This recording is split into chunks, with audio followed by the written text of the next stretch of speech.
Now, on this show, we've been saying for years, and some of our guests have been saying for years, that the national school curriculum needs to be put in the shredder in favour of a back-to-basics model, focusing on the 3 Rs. A draft national curriculum released last year referred to the Anzac legend as a contested idea and removed references to our Christian heritage.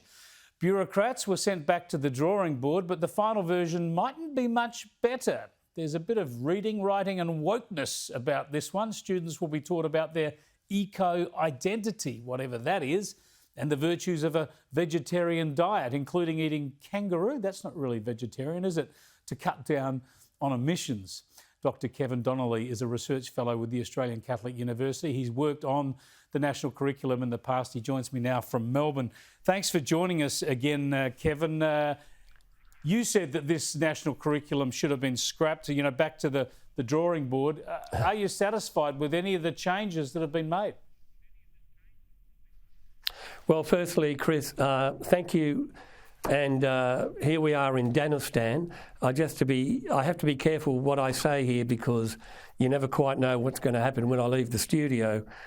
But it's a mixed bag, to be honest. As you said, I co-chaired the review of the national curriculum in 2014, and that was 6 years ago, over 6 years ago.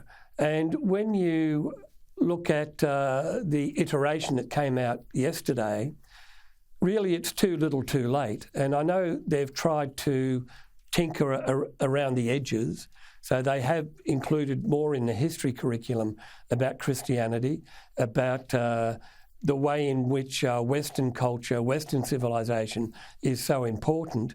But when you look in more detail, and the devil is always in the detail, a lot of those, when they refer to Christianity, the Renaissance, the Reformation, Greece, Italy, ancient Rome, they're all optional. So what happens is you can have a curriculum which is largely optional, voluntary, and it will depend on the luck of your school and your teacher as to what you learn when you leave year 10 and go into year 11s and 12.